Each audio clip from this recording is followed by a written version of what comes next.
Ray Brown's Talkin' Birds.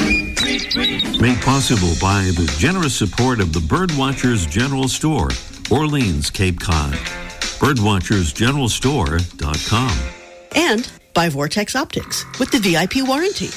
Their unlimited lifetime promise to keep you and your optic covered. Learn more at vortexoptics.com. Good morning, good afternoon, good evening. Welcome to our show number 1080, featuring more about bringing more birds to your backyard. It's Gardening for Birds Month here at Talkin' Birds. And today we'll hear from special guest, sustainable gardening expert Edwina von Gal. And we'll update our Talkin' Birds Garden Frog Contest. That's the name, the Talkin' Birds Garden Frog Contest. I'd like to offer a big thank you to Lori Large and Begred Ghazi and Runak for a fabulous job of hosting our Talkin' Birds table at last week's big San Diego Bird Festival. Thank you so much, Lori and Begred and Runak. And congratulations to Jen Hodge and all the folks that put the San Diego Festival together. Lori tells us it was the biggest and buzziest that they've experienced.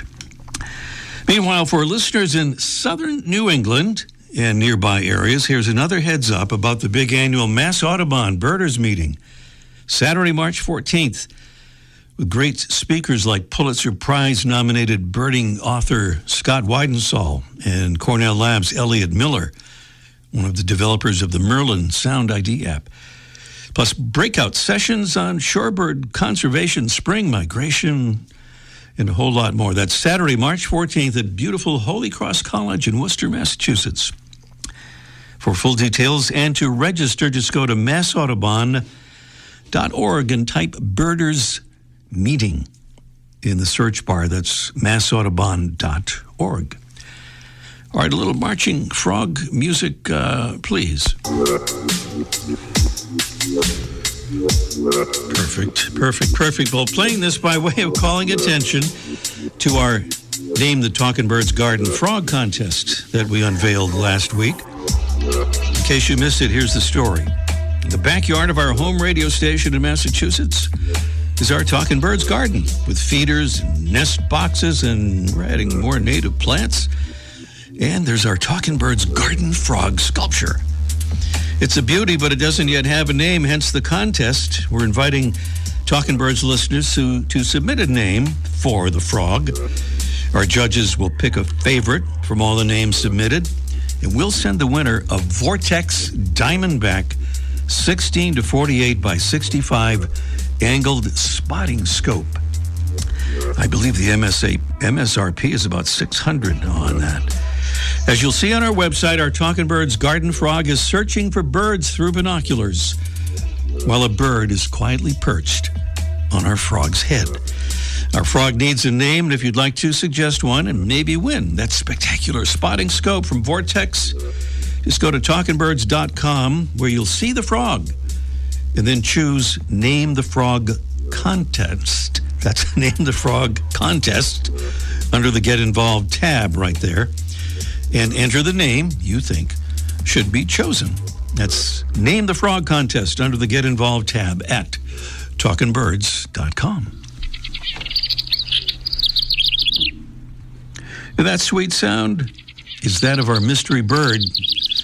By way of a preview of the mystery bird contest coming along a bit later on in the show, we'll give you the list of prizes here, but first, description.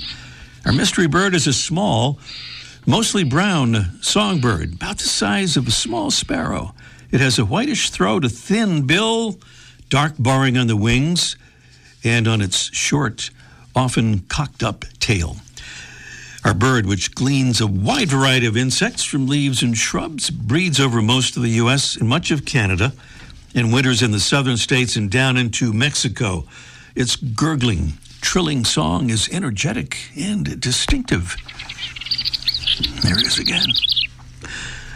Here's the prize. Oh, here are the prizes. First, a Birding by Ear course from Larkwire, featuring highly customizable, game-based courses with identification tips from some of the world's best birders and a uniquely effective approach to learning. In short, These are courses that help you master bird sounds and have fun doing it. Will make the Mystery Bird Contest really easy.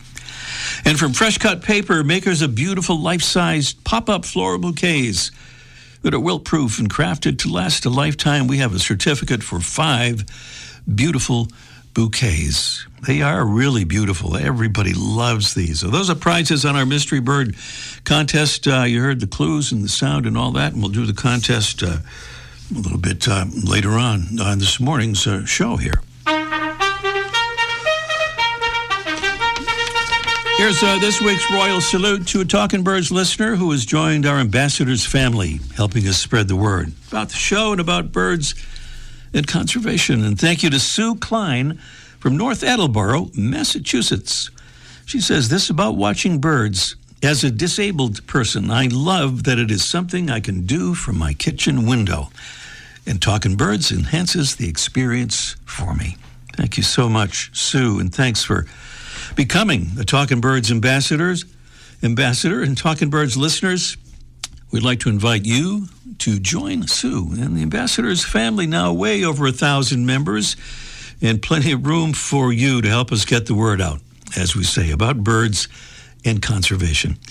To do it, just go to talkingbirds.com and find that always useful Get Involved tab, easy to find, right at the top of the page there. That's the Get Involved tab at talkingbirds.com, and you'll see that thing about become an ambassador. Still to come today, we'll talk with sustainable gardening expert Edwina von Gal and the Birdwatchers General Store's Mike O'Connor for Let's Ask Mike Live from somewhere on the road to a national park in South Carolina. And up next, it's today's featured feathered friend, presented by the Bigger and Better BWD magazine, with each large format issue packed with beautiful photographs, illustrations, and in-depth articles. Experience birds up close with BWD at bwdmagazine.com. Lots of birds have interesting and distinctive color combinations, and today's featured feathered friend surely is one of them. It's the small, stocky sparrow known as the green-tailed towhee. It presents a striking color array with its gray face and chest, offset by a sharp white throat, olive green upper parts and tail, and rusty red head feathers that are often raised to form a jaunty crest. The green-tailed towhee breeds from central Oregon and southeast Washington down through southern California and southeastern New Mexico, where it inhabits dry scrublands and pinyon juniper habitats, foraging on the ground for seeds and small insects, and often employing the double scratch technique used by many ground-dwelling sparrows and towhees, hopping forward, then quickly backward again, overturning the leaf litter with both feet at the same time. The female green-tailed towhee also uses its feet to avoid predators that approach its nest by running along the ground with her tail raised in a display that may be meant to mimic the movement of a chipmunk to distract the predator's attention. The green-tailed towhee's deep cup nest is often concealed in the low branches of dense vegetation like raspberry, oak, sagebrush, and other shrubs and small trees, and lined with grasses, fine stems, and hair from various animals, including porcupines.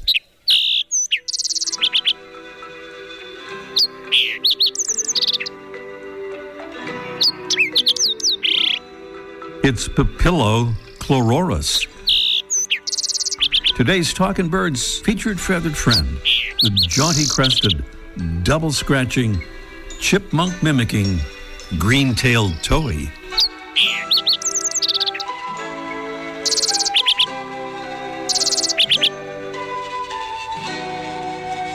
Welcome again to our show number 1080. Edwina von Gal is a leading voice in sustainable gardening and landscape design, and she founded the Perfect Earth Project in 2013 to promote ecological land care for the health of people, their pets, and the planet. And she's with us now as part of our Gardening for Birds Month here on Talking Birds. Good morning, Edwina. Good morning, Ray. Nice Wonderful to be here. Great to have you here. Wonderful. Edwina, when you talk about being perfect in the garden, I think it's safe to say you don't mean the kind of perfection that might be resulting from a lot of pruning and mowing and spraying, right? You are exactly right. Yes. And when we spell perfect, we spell it imperfectly. So we took out all the vowels. It's PRFCT.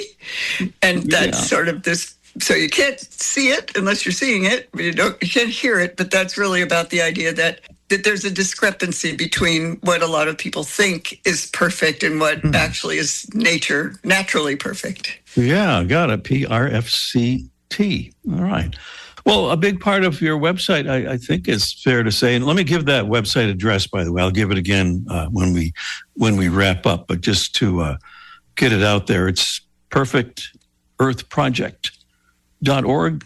And I guess you could spell that either way, the perfect way or the non-perfect way, and it'll still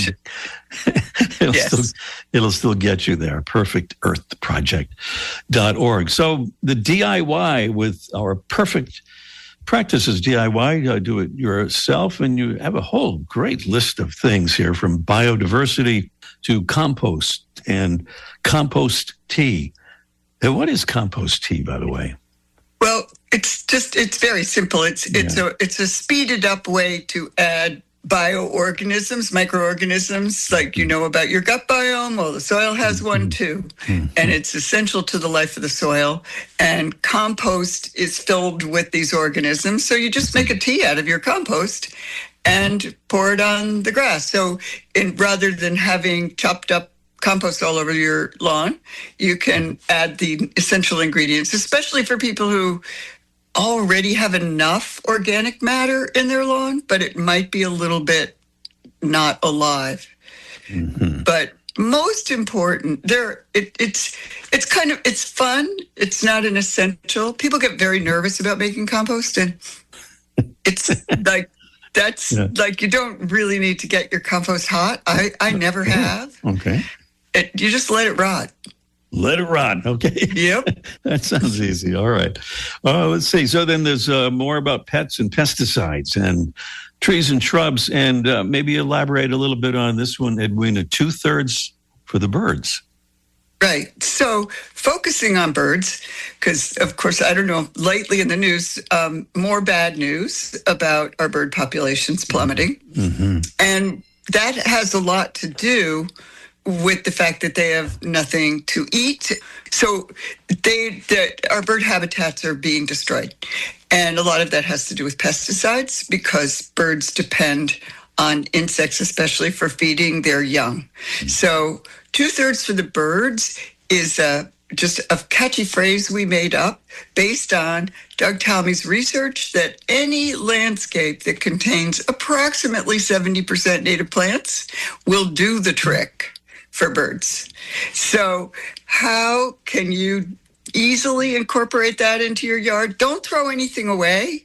Just start adding. And if out of every 3 plants you buy, 2 of them are natives, you're good. You're really good. And sooner or later, your yard is going to get more and more and more native. And why native? Because native plants, once they're established, if you choose the right plant for your place, they don't need additional watering, they never need spraying, and they shouldn't be pruned. That's what birds want, just the way they evolved. And I guess the third part of those promises, you sort of talked about this, but just to close the loop, you talk about closing the loop. Yes. So closing the loop means that in terms of what nature would do, so you're looking at your property as a natural system. So you don't send anything off your property, because everything that your property makes in terms of biomass is actually food for the plants that made it. It's supposed to go back into the soil. It's the perfect food. So the idea is that do not send any of that to the landfill. So you're saving a lot of wear and tear on our landfill system. You're saving a lot of fossil fuel in terms of carting it around, and you're saving a lot of money by not paying somebody to do it. So it's all part of the leaves, but also leave your grass clippings in place. Leave all the twigs and branches that fall out of your trees and do fun things with them. We have lots of pictures on our website. And how can you and then you don't buy anything. You do never have to buy fertilizer. You never buy a pesticide. You never buy anything. Nothing comes into your property except, of course, more plants. Nothing comes in a plastic bag. It's so you save a lot of money, and you're actually allowing your property to sort of collaborate with nature to heal itself. That is some very convincing stuff there, Edwina. Thank you. But we have just seconds remaining, but you mentioned about your website and a lot of fun things and interesting, helpful things there. Could you tell us just quickly, it's kind of a spoiler alert, about the bee beach? Oh, sure. So the bee beach, because the bee beach actually grew out of the bird bath. But I realized that I started reading more about supporting native bees, and they have really short legs and they don't swim. And so how can you give them a water source? They need water. They need fresh water. How can you give them a water source where they can access? So the idea is to have a little dripping faucet with a very, very shallow, gravelly or muddy bank that they can walk up to the water source, and whatever water flows out of that, because it's running just slowly, that's where you can plant maybe a few plants that really like a lot of water, and you're not watering everything, and they're there. Great stuff. Edwina von Gal is a leading voice in sustainable gardening and landscape design. She founded the Perfect Earth Project in 2013, and you can find a lot more at this wonderful website, perfectearthproject.org. Edwina, thank you so much. Great help there and great information and fun stuff. Thank you, Ray. Thanks so much. My pleasure. Edwina von Gal here on Talking Birds. Up next, it's our Mystery Bird Contest in just 1 minute. The flutter of a tail feather, the flash of a wing bar in mid-flight. You don't always have a lot of time to identify a bird in nature, let alone to appreciate its beauty. But with Vortex Optics, you'll have the power to bring every wild moment closer. When you choose Vortex, you're choosing to have a partner in the field as passionate about nature as you are. Whether you're spotting old friends on the backyard feeder or packing for a once-in-a-lifetime trip to add a few species to your life list, Vortex offers a full range of optics and optics accessories for every birder and every budget. And whether the birds are taking you to another state or another country, you're always covered by the Vortex VIP warranty, an unlimited lifetime promise to keep you and your optic covered. If you'd like to learn more, or if you need help choosing your next optic, give Vortex a call at 1-800-4 or visit vortexoptics.com. That's our mystery bird. We've had this bird nesting at least a couple of times in our Talking Birds garden, much to the chagrin of some of the other birds trying to nest there. It's a small, mostly brown songbird, about the size of a small sparrow. It has a whitish throat, a thin bill, and dark barring on the wings and on its short, often cocked up tail. Our bird gleans a wide variety of insects from leaves and shrubs. It breeds over most of the U.S. and much of Canada, and winters in the southern states and down into Mexico, as you just heard. Its gurgling, trilling song is energetic and pretty distinctive. It's our mystery bird, and prizes include this beautiful Birding by Ear course from Larkwire, featuring highly customizable, game-based courses with identification tips from some of the world's best birders. And I say customizable, and one of the ways that is so is that you can choose for eastern and central birds or western birds, and you can choose your format depending on whether you're using an iPhone or a PC or whatever you are using.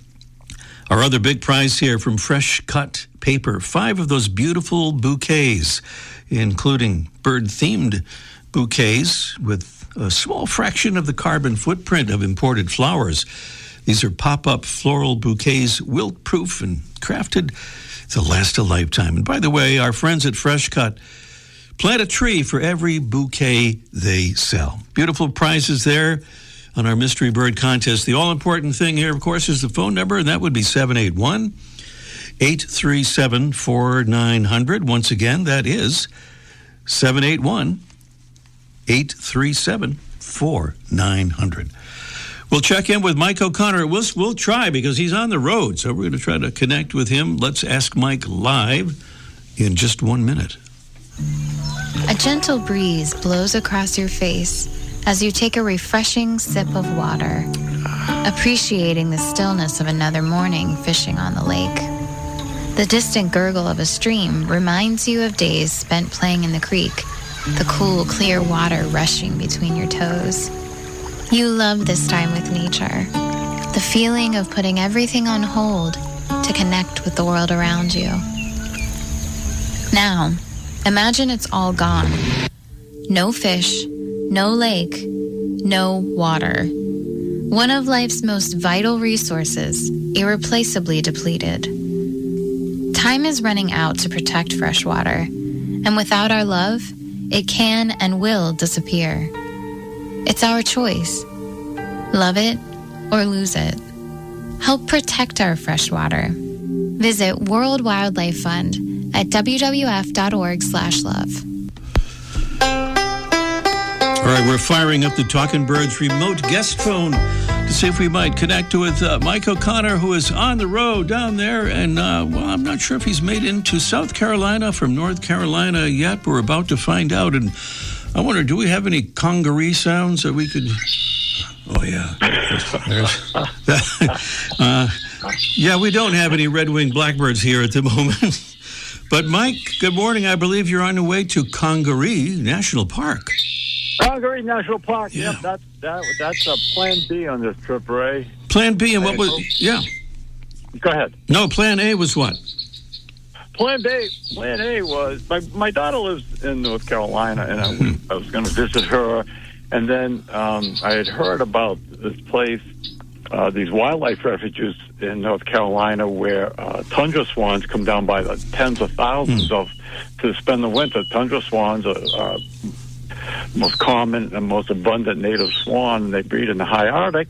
And then they come down along the coast here in the east, and especially this area called Pungo Lake, where people have been seeing 20,000 at a time, and I thought, wow, that'll be cool. I'll visit my daughter, and we'll go see these swans. It'll be spectacular, and I'll do a live spot for the show. It'll be so dramatic. It wouldn't be one of these David Clapp things where he pretends he's in Australia, where he's his living room. Yeah, this is the real deal. Yeah, right. This is the real deal.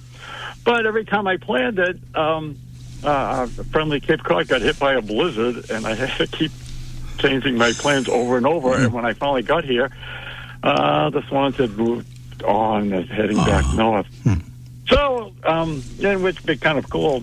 And so I'm heading towards Congaree National Park, which I have never been, and I would bet you a lot of the listeners haven't been, because it's not one of the, it's not Yellowstone or Grand Canyon or something, but I thought it'd be interesting. Yeah. Doesn't get all the publicity of these big parks. No, it's kind of swampy and buggy and snaky. Maybe that's why it doesn't get the publicity. Yeah. So that's where I'm heading now. But I think if anybody, wants to plan a good trip next year in January and February, we should check out these tundra swans, and I should check them out too. But it's not going to happen. Not this trip. Yeah. No, not this trip. But I did want to mention this, that because customers ask me this, they always read these reports of vast numbers of birds, and they want to know how do they count that many? How do the birds count that many, or researchers count that many? A lot of them use clickers, hand clickers, like you do when people go into a concert and they click how many people they can let in, and so they do that. But often when it's these large numbers, they take photographs. And then they kind of circle or block out sections of the photographs in different areas, and then they count from the photographs. And that's how we're getting these huge numbers of birds. That's according to the good folks at eBird that like people to report how many birds they see. So that's that story. So if you want to count birds, take some pictures and then then count them. And if you see 20,000, give me a call because I'll be over. If it stops snowing on Cape Cod. Yeah.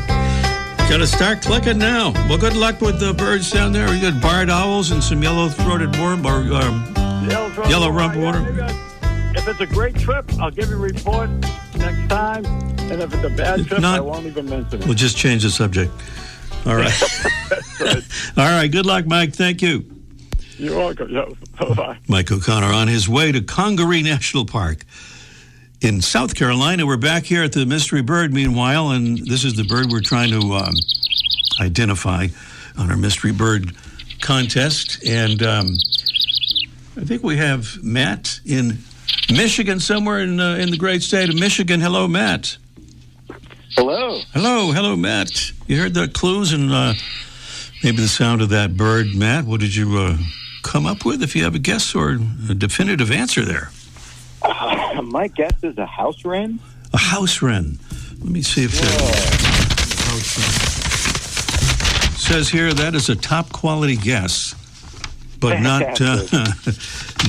Wait a minute, that is exactly right. What am I talking about? Just wanted to make it tough on you there, Matt. You know what I mean? We just had to do that. A house wren is absolutely correct. I'm sorry. Are you okay, Matt? Yeah, I'll survive. All right. Well, this bird, by the way, is now known as the northern house wren, and this is a pretty new development. But that doesn't change you getting the right answer, Matt. Don't worry. But this is only in 2024 that it was split into two species by ornithologists. So the northern house wren and the southern house wren, which ranges from southern Mexico southward through Central America and all of South America. So in any case, the house wren or the southern house wren on our Mystery Bird contest. Matt, thank you so much. You've got it. If you'll stay on the line, Jesse will arrange those nice prizes for you. All right. Thanks so much, Ray. Thank you, Matt. Matt, in Michigan, correctly identifying the house wren, or now more specifically, the northern house wren, split into two species. A bunch of other endemic wrens down there in the Caribbean, Central America as well. What an amazing, feisty little bird. With that, we are getting very close to the end of our show for today, and we do have another minute. Maybe we recap our Talking Birds Name the Garden Frog contest that we unveiled first last week. And I'm inviting you to go to our website. That's talkingbirds.com, no G in talking. And right there, you'll see our Talking Birds Garden Frog.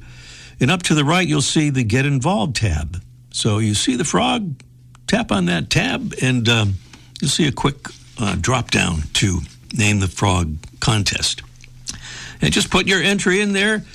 Our judges, at the end of this month, will determine our winner.